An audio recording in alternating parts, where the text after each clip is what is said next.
lavina raha toky anao tafita fenao de ty ambanany nanironao any apita niakatrany iavo ka aza manadino elale mavomavo mpiaramonina tsininy nisy ireo nandavo fa elany tsakafona adeneny fiainana ka ty tsarovy fona ny ambony mety ambany ny ambany mety fona fa tsy kiray miserana de mety hoe anafona ireny olana ny anjady taminao fa ty matovy an-tsaina fa nitoko tsy mandao na de maro ao reo vita aty zay androany anao lavo farapitsy tsakinjay de aza kify fa maro reo tsy ty kapetsaka ampialina maaiza makafy raha nitiny ary enao lavo ambany fa izy tsiky foana fa ny fiainanao zany sika rehetra mampo olona iray ihany miavy ohatrehina na mafiona hely tsy ataoko ampitomany tsy ataoko akemy aina satry izany ny raha manatreo mboly savany omany tony fiainana miamavo fa tsy mora mikiry voatafita fa tsy azo moramora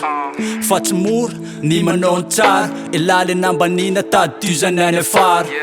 fa tsy tsara ny mamany ratsy tsika nampianarina fa lisoany ratsy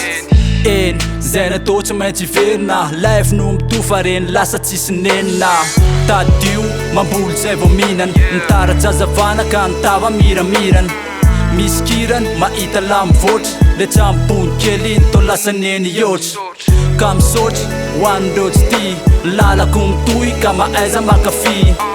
fa ety sisy naterakijaly masoandro mboly bosaka mily anao mifaly sika rehetra mampo olona iray ihany miavy ohatrehina na mafiona hely tsy ataoko ampitomany tsy ataoko akemy aina satry izany ny raha manatreo mboly savany omany fiainan'io de mitsombadika ambony ambany hafa nomaly hafa ny androany nefa afakora ohatra iaraha mijery de iaraha mapita le lakana atao anatinao maoka sitraka na samy afaloka sika rehetra mampo olona iray ihany miavy ohatrehina na mafiona hely tsy ataoko ampitomany tsy ataoko akemy aina satry izany ny raha manatreo mboly savany omany